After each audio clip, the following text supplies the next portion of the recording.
একটি লটারি কি না করতে পারে যদি একবার কপাল লেগে যায়। গরিবকে ধনী বানিয়ে ফেলতে পারে কেবল কয়েক ঘন্টার ব্যবধানে। তবে হঠাৎ কেউ বড়লোক হলে তার মধ্যে কতটা অহংকার দাম্ভিকতা চলে আসতে পারে সেই গল্পই শোনাবো আজকে। বলছিলাম if I were a rich সিনেমাটির কথা। তাহলে চলুন দর্শক গল্পটি শুরু করা যাক। তবে হ্যাঁ, তার আগে বলতে চাই আমাদের চ্যানেলে নতুন হলে আর কোনো ভিডিও পছন্দ হলে সাবস্ক্রাইব করতে ভুলবেন না, সাথে লাইক কমেন্ট করে আপনাদের ভালোবাসা জানান দেবেন অবশ্যই। সিনেমার শুরুতেই আমরা স্যান্টি নামের একটি লোককে দেখতে পাই যে নিজের ভ্যান গাড়িতে শুয়েছিল। হঠাৎ সে তার চোখ খুলতেই পুলিশের একজন কর্মী দেখতে পায় যার নাম বেগুনা। সেন্টি নো পার্কিং এরিয়ায় তার ভ্যান গাড়িটা পার্ক করায় বেগুনা তাড়াতাড়ি সেটি সরিয়ে নিতে বলে। এই ঝামেলায় সেন্টির কাজে যেতেও দেরি হয়ে যাওয়ায় তার বস রমুল তার সকল পাওনা বেতন মিটিয়ে তাকে কাজে আসতে মানা করে দেয়। তবে যাওয়ার আগে রমুল সেন্টিকে দিয়ে জাহাজের বাথরুমও পরিষ্কার করিয়ে নেয়। তারপর যখন সেন্টি তার গাড়িতে করে যাচ্ছিল তখন তার গাড়ির পেট্রোলও শেষ হয়ে যায়। গাড়ি নিয়ে কোনো রকম ভাবে সেন্টি গ্যাস স্টেশনে পৌঁছালে সেখানে তার পুরনো এক বন্ধু পেড্রোর সাথে দেখা হয়ে যায়। এখানে আমরা জানতে পারি খুব শীঘ্রই সেন্টি আর তার ওয়াইফ মেয়েটির সাথে ডিভোর্স হতে যাচ্ছে। পরের সিনে দেখা যায় মেয়েটি আর সেন্টি উকিলের সাথে দেখা করতে এসেছে। এখানে জানা যায় যে পারিবারিক আইন অনুযায়ী যদি সেন্টি আর মেয়েটি ডিভোর্স নেয় তবে তাদের দুজনের সকল সম্পত্তি দুই ভাগে ভাগ হয়ে যাবে। তবে এতে মেয়েটির কোনো সমস্যা নেই, বরং যত তাড়াতাড়ি সম্ভব ডিভোর্স চায় সে। উকিল জানায় যেহেতু আইনি ঝামেলা সেহেতু পুরো বিষয় প্রসেসিং হতে কয়েক মাস সময় লাগবে। উকিলের চেম্বার থেকে বের হয়ে যাওয়ার পর লটারি বিক্রি করা এক আন্টি সেন্টিকে ডাক দিলে সে নিজের ভাগ্যকে কিছুটা তিরস্কার করে একটি লটারি কিনে নেয়। তেমন কোনো গুরুত্ব না দিয়ে সেন্টি টিকিটটা সিগারেটের বক্সের সাথে রেখে দেয়। এরপর আমরা দেখতে পাই সেন্টি তার কলেজের রিইউনিয়ন পার্টিতে এসেছে। এখানে তার বন্ধু পেড্রো আর মার্কোর সাথে দেখা হয়। সেন্টি মেয়েটিকেও দেখতে পায়, সে ম্যারিও নামের একজনের সাথে খুব হেসে কথা বলছে। এভাবে করে মেয়েটি অনেকদিন ধরেই সেন্টির সাথে কথা বলেনি। সেন্টি ভেতরে ভেতরে হিংসাবোধ করছিল। সে এগিয়ে এসে মেয়েটির সাথে কথা বলার চেষ্টা করলে মেয়েটি যেন এক ধরনের বিরক্তি প্রকাশ করছিল। এখানে আমরা ম্যারিও সম্পর্কে জানতে পারি। আসলে মেয়েটি যে সুপারমার্কেটে চাকরি করে ম্যারিও সেটির মালিক। মেয়েটির কাছে বেশি পাত্তা না পেয়ে সেন্টি তার বন্ধুদের কাছে ফিরে আসে। পার্টি থেকে রেগে মেগে ফিরে আসা সেন্টি নিজের অজান্তেই চরম একটা ভুল করে বসে। খেয়াল না করেই লটারি রাখা সিগারেটের বক্সটি ময়লার ঝুড়িতে ফেলে দেয় সে, কারণ তার মাথা থেকে লটারির কথাটা বেমালুম বেরিয়ে গেছে। পরের দিন সকালে সেন্টি রেডিও শুনতে শুনতে গোসল করছিল। রেডিওতে লটারির কথা বলতে সেন্টির নিজের টিকিটের কথা মনে পড়ে যায়। সে দৌড়ে ময়লার ঝুড়িতে সিগারেটের বক্স খুঁজতে শুরু করে। ময়লার ঝুড়িতে লটারি টিকিটটা পেয়ে সে আনন্দে আত্মহারা হয়ে যায়, কারণ অবিশ্বাস্যভাবে সে লটারি জিতে গেছে।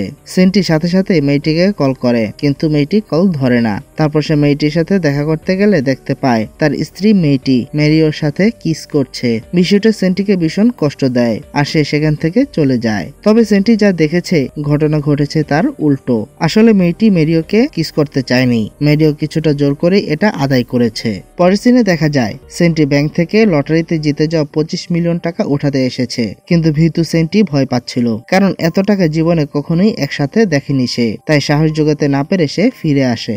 দূর থেকে ব্যাংক ম্যানেজার ড্যানিয়ন সেন্টিকে লক্ষ্য করছিল বেশ কিছুক্ষণ ধরে। সে সেন্টির পিছু নিয়ে কখন যে সেন্টির গাড়িতে উঠে বসেছে সেন্টি তা গুণাক্ষরেও টের পায়নি। বেশ কিছুক্ষণ গাড়ি চলার পর হঠাৎ সেন্টি পিছনে তাকালে দেখতে পায় ব্যাংক ম্যানেজার ড্যানিয়ন তার গাড়িতে বসে আছে। দুজনের মাঝে অনেক কথা হয়। ড্যানিয়ন সেন্টিকে পরামর্শ দিতে থাকে লটারিতে জিতে যাওয়া টাকা কোন কোন উপায়ে খরচ করলে টাকাটা বৃথা যাবে না। এরপর দুজনে একসাথে একটি রেস্টুরেন্টে খেতে বসে। খাবার খাওয়ার মাঝে ড্যানিয়ন সেন্টির পরিবার সম্পর্কে জিজ্ঞেস করলে সেন্টি বলে যে খুব শীঘ্রই তার ডিভোর্স হতে চলেছে। এ পর্যায়ে ড্যানিয়ন জানায় যেহেতু এখনো ডিভোর্স হয়নি তাই ডিভোর্সের পর তাকে তার জিতে যাওয়া লটারির টাকার অর্ধেক টাকা আইন অনুযায়ী মেয়েটিকে দিয়ে দিতে হবে। সেক্ষেত্রে এই মুহূর্তে টাকার কথা মেয়েটিকে না জানানোই বুদ্ধিমানের কাজ হবে। কিন্তু সেন্টি তার স্ত্রী থেকে এই কথা লুকাতে চায় না। পরে অনেক ভেবেচিন্তে সেন্টি সিদ্ধান্ত নেয় এই টাকার কথা সে সবার কাছ থেকে লুকিয়ে রাখবে। আর এই কথাটা সে ড্যানিয়নকেও জানিয়ে দেয়। কিছুদিন পরের ঘটনা, সেন্টি মেরিওর সাথে দেখা করতে এসেছে, কারণ মেরিও তাকে একটা চাকরির অফার দিয়েছে। তাদের মধ্যে একটু কথা কাটাকাটি হলেও সেন্টির সেখানে চাকরিটা হয়ে যায়। পরের সিনে দেখা যায় সেন্টি লটারির টাকা তুলে মনের মতো দামি দামি কাপড় জুতা শপিং করে বাসায় আসে। খুশিতে তার নাচের ধুম পড়ে যায়। তখনই হঠাৎ সেখানে মেয়েটি চলে এলে সেন্টি চটজলদি তার কেনা নতুন কাপড় চোপড় লুকানোর চেষ্টা করে। সেন্টির এই তাড়াহুড়োর বিষয়টা সহজে মেয়েটির মনে সন্দেহ সন্দেহ তৈরি করে। মেয়েটি বুঝতে পারছিল কিছু একটা তো অবশ্যই ঘটেছে, যা সে ধরতে পারছে না। এরপর রাতের বেলায় সেন্টি একটি 5 স্টার হোটেলে খাবার খেতে গেলে সেখানে তার নজর পড়ে ক্রিস্টিনা নামের একটি সুন্দরী মেয়ের দিকে। দুইজন দুইজনকে দেখে মুচকি হাসতে লাগে। পরের দিন সকালে সেন্টি চোখ খুলে দেখে যে আজও তার কাজে যেতে লেট হয়ে গেছে। তাই সে কোনো রকম ভাবে সুপার মার্কেটে পৌঁছে দেরি হওয়ার জন্য ক্ষমা চেয়ে নেয়। মেয়েটি সেন্টির কাছে এসে গতকাল রাতে কোথায় ছিল জানতে চায়, কিন্তু সেন্টি কিছু বলার আগে মেরিও সেখানে এসে সেন্টির সাথে রাগারাগি শুরু করলে মেয়েটি পরিস্থিতি সামলে নেওয়ার চেষ্টা করে। পরের দিন সেন্টি আরিফ নামের একজন সার্ফারের সাথে দেখা করতে যায়, কারণ সেও সার্ফিং শিখতে চাইছিল।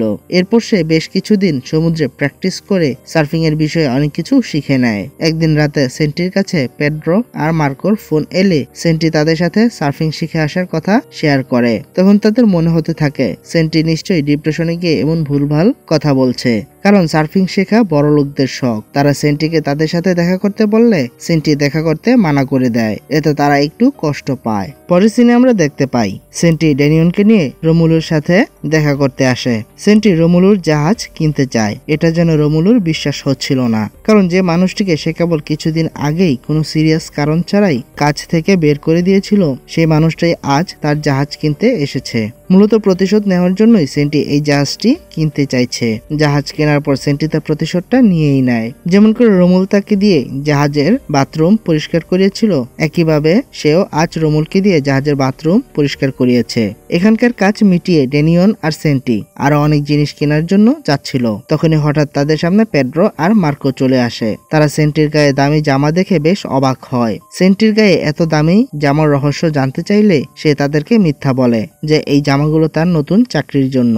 তখন এই কয়েকদিনে সেন্টির ইগনোর করায় তারা কি পরিমাণ দুঃখ পেয়েছে সেসব বলে সেখান থেকে রাগ করে চলে যায়। এদিকে বাড়ি ফিরে সেন্টি দেখতে পায় মেয়েটির বাবা মা লরা আর মৃগেল তাদের বাসায় ডিনার করতে এসেছে। সেন্টি তাদের সাথে খাবার তো খেতে বসেছে, কিন্তু খাবার খেতে তার অনেক সমস্যা হচ্ছিল, আর এত বেশি খাবার খেয়ে তার পেট খারাপ হয়ে যায়। তাই বাথরুমে দৌড়ে চলে যায় সে। লরা মেয়েটিকে তার ম্যারেজ লাইফ সম্পর্কে জিজ্ঞেস করে, আর মেয়েটি তার মাকে মিথ্যা বলে যে সব ঠিকঠাক আছে। এরপর সেন্টি বাথরুম থেকে ফিরে এলে মৃগেল সেন্টির দামি ঘড়িটি দেখতে পেয়ে সেটি সম্পর্কে জিজ্ঞেস করে। সেন্টি তাকে মিথ্যা বলে যে এটা তো অনেক সস্তায়, রাস্তার হকারের কাছ থেকে কিনেছে সে। তখন মৃগেলের ঘড়িটা এতই পছন্দ হয়েছে যে সে এমন আরেকখানা ঘড়ি সেন্টির কাছে আবদার করে বসে। ঠিক তখনই সেন্টির ফোন বাজতে শুরু করে, কিন্তু সে ফোন ধরে না। সেন্টি মেয়েটির বাবা মাকে তাদের ডিভোর্সের কথাটা জানিয়ে দেয়। এরপর দেখা যায় সেন্টি রাস্তা দিয়ে যাওয়ার সময় দেখতে পায় তার বন্ধু পেড্রো আর মার্কো একটা সস্তা বারে মদ খাচ্ছে। এটা দেখেও সেন্টি তাদের ইগনোর করে দামি হোটেলে গিয়ে বসে, আর সেখানে দামি দামি গ্যাজেট দিয়ে গেম খেলতে শুরু করে। সেন্টির মনে হচ্ছিল সে দিন দিন অনেক একাকিত্ব অনুভব করছে। তার কাছে এত এত টাকা আছে, কিন্তু খুশি ভাগ করে নেওয়ার জন্য কেউ ছিল না। তারপর সে ড্যানিয়নকে কল করে গোপন একটি পরিকল্পনার কথা জানায়। পরের দিন পেড্রো গ্যাস স্টেশনে দাঁড়িয়ে ছিল। হঠাৎ সেখানে একজন সুন্দরী মেয়ে এসে তার প্রশংসা করতে শুরু করে। তারপর পেড্রো মার্কোকে জানায় যে তাকে একজন মডেলিং করার জন্য অফার দিয়েছে। সেই মুহূর্তে সেন্টিও সেখানে এসে দূরে একটি কোনায় একা একা বসেছিল। মার্কো আর পেড্রো তাকে ডেকে পেড্রোর মডেলিং এর অফার সম্পর্কে বলে, কিন্তু সেন্টি যেন একটুও অবাক হলো না। এই পর্যায়ে আমরা মার্কোর পরিবার সম্পর্কে জানতে পারি। মার্কোর দুটি ছোট বাচ্চা আছে। স্ত্রী লরেনাকে নিয়ে তার সংসার। মার্কো বাচ্চাদের সাথে সময় কাটাচ্ছিল। লরেনা এসে তাকে জানায় যে তার দূর সম্পর্কে চাচা তার জন্য অনেক সম্পত্তি রেখে গেছে। এখন থেকে তাদের জীবনে আর কোনো অভাব অনটন থাকবে না। পরের দিনে আমরা ড্যানিয়ন আর সেন্টিকে একসাথে কথা বলতে দেখি। তাদের কথায় আমরা জানতে পারি পেড্রো আর মার্কোর সাথে যা যা ঘটেছে সবটাই সেন্টির পরিকল্পনা ছিল। সেন্টির নিজের জীবন তো পাল্টে গেছে, এখন তার সাথে সাথে সে তার পুরনো বন্ধুদের জীবনও পাল্টে দিয়েছে। তখনই হঠাৎ তারা ম্যারিওকে দেখতে পায়। এ পর্যায়ে ম্যারিও সম্পর্কে ড্যানিয়ন কিছু তথ্য দেয়। ম্যারিও অনেকদিন ধরে ব্যাংক থেকে লোন নেওয়ার নাটক করে যাচ্ছে তার কর্মীদের সামনে। আসল ঘটনা হলো ম্যারিও তার সুপার শপটা বিক্রি করে দিতে চায়, কিন্তু হঠাৎ করে সুপার শপ বিক্রি করে দিলে সকল কর্মীদের সামনে এতদিন ধরে তার ভালো চরিত্র নিয়ে থাকার নাটকটা ধরা পড়ে যাবে। তাই নিজের ইমেজ ধরে রাখার জন্য ব্যাংক লোনে নাটকটা করছে, যেন তার কর্মীরা তাকে সবসময় সৎলোক মনে করে যায়। ম্যারিও সেন্টিকে দেখে এগিয়ে এসে জিজ্ঞেস করে যে কেন সেন্টি কাজে যায়নি। অন্যদিকে তানিয়া আর মেয়েটিকে কথা বলতে দেখা যায়। সুপার শপটা বিক্রি হওয়া নিয়ে কথা বলছিল তারা। তখন সেখানে ম্যারিও এসে মেয়েটিকে বলে যে সে আজকে সেন্টিকে গলফ খেলতে দেখেছে। এই কথা শুনে মেয়েটি সেন্টির সাথে অনেক রেগে যায়। একে তো সেন্টি সংসার খরচের জন্য কোনো টাকা দেয় না, উল্টো গলফ খেলে বেড়াচ্ছে। সিন শিফট হলে দেখা যায় সেন্টি সুপার মার্কেট থেকে বের হচ্ছে। তখনই সেখানে মার্কো আর পেড্রো একটি চকচকে গাড়িতে করে সুপার মার্কেটের সামনে আসে। 3 বন্ধু মিলে ছুটে চলে লং ড্রাইভের উদ্দেশ্যে। গাড়িটি মার্কোর। এখানে সেন্টির এটা ভেবে অনেক খারাপ লাগে যে মার্কো তার পরিবারের চাহিদা পূরণ না করে বিলাসিতায় টাকা উড়াচ্ছে।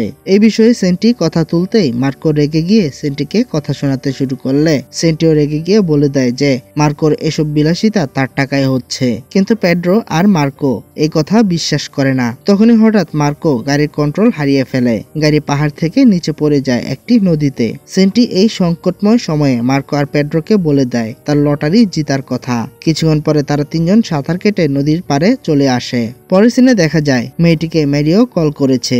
এটা দেখে সেন্টিওর আগে মেয়েটিকে জ্বালানোর জন্য ক্রিস্টিনাকে কল করে কথা বলতে শুরু করে। সেই রাতে মেয়েটি ম্যারিওর সাথে ডেটে গেলে সেন্টিও ক্রিস্টিনার সাথে ডেটে চলে যায়। কিন্তু তারা দুইজনের কেউই সময়টাকে উপভোগ করতে পারছে না। ডেট শেষে দুজনে একই সময়ে বাসায় এসে পৌঁছায় আর দুজনেই তাদের নতুন সাথীর সাথে ভালো থাকার নাটক করতে থাকে। পরের দিন ম্যারিও মেয়েটিকে সুপার মার্কেটে ডেকে বলে যে মেয়েটি যেন সবাইকে বলে দেয় যে সুপার মার্কেটটি বন্ধ হতে যাচ্ছে।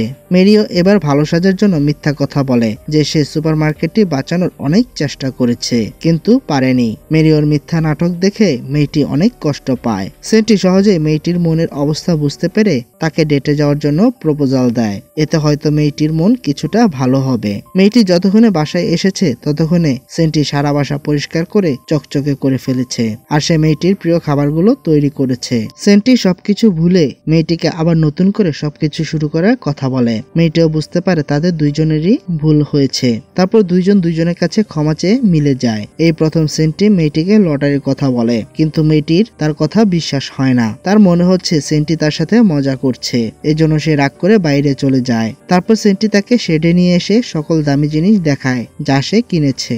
এত কিছু মেয়েটির কাছ থেকে লুকানোর কারণে সে অনেক রেগে যায়। সেন্টি অনেক কষ্টে বুঝিয়ে সুঝিয়ে স্ত্রীর রাগ ভাঙায়। একদিন সেন্টি আর মার্কো পেড্রোর মডেলিং দেখতে যায়। পেড্রোর অবস্থা শোচনীয়, কেউ তাকে পছন্দ করছে না। এর জন্য পেড্রো সেন্টি আর মার্ককে দোষারোপ করতে শুরু করে যে ওরা তার জীবন নষ্ট করেছে। তখন সেন্টি চিন্তায় পড়ে যায় যে সে কিভাবে তার জীবন নষ্ট করেছে। পরের দিন সেন্টি ড্যানিয়নকে কল করে সব হিসাব শেষ করে। তারপর আর কখনো দেখা হবে না বলে বিদায় নেয়। অন্যদিকে মেয়েটির কাজিন লরিন মেয়েটিকে কুবুদ্ধি দেয় যে সে যেন সেন্টির উপর কেস করে যেন লটারির অর্ধেক টাকা মেয়েটি পেয়ে যায়। এদিকে সেন্টি আরো আগে অর্ধেক টাকা মেয়েটিকে দিয়ে দিয়েছে। এবার সেই দিন চলে আসে যেদিন সেন্টি আর মেয়েটির অফিসিয়ালি ডিভোর্সের কাগজ চলে আসে। কিন্তু মেয়েটি বুঝতে পারে যে সে এখনো সেন্টিকে অনেক ভালোবাসে। তখনই তার কাছে কল আসে যে সুপার মার্কেট আবার চালু হচ্ছে। মেয়েটি দ্রুত সেখানে গেলে জানতে পারে কেউ একজন পুরো সুপার মার্কেটটি কিনে নিয়েছে।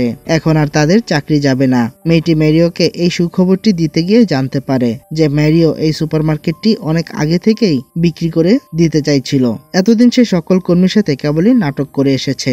এমন সময় ড্যানিয়ন এসে জানায় এখন থেকে সুপার মার্কেটটি ডিরেক্টর মেয়েটি। মেয়েটি অনেক খুশি হয়ে যায়। সে বুঝতে পারে এইসব সেন্টির কাজ। সে সেন্টিকে খুঁজতে শুরু করে কিন্তু সেন্টি সেই সময় এয়ারপোর্টে ছিল। মেয়েটি তাকে খুঁজতে খুঁজতে সেখানে চলে আসে। অনেকক্ষণ খোঁজার পরে সে সেন্টিকে দেখতে পায়। মেয়েটি তাকে কষিয়ে এক থাপ্পড় দেয় তাকে ছেড়ে যাওয়ার সাহস দেখানোর কারণে। এখানে দুজনের মিলমিশ হয়ে যায় আর সিনেমাটিও শেষ হয়ে যায়। এখানে লটারি জেতার পর শুরুতে সেন্টির মধ্যে অহংকার জন্ম নিলেও পরবর্তীতে তার একাকিত্ব তাকে সঠিক পথে ফিরিয়ে আনে এবং সে নিজের সাথে সাথে তার বন্ধুদের জীবনেও পরিবর্তন নিয়ে আসে। তো সিনেমাটি কেমন লাগলো কমেন্টে জানাতে একদমই ভুলবেন না। আর নতুন কোনো মুভির এক্সপ্লেনেশন পেতে চাইলে তাও কমেন্টে জানাবেন। দেখা হবে পরের ভিডিওতে। ততক্ষণ ভালো থাকুন, সুস্থ থাকুন।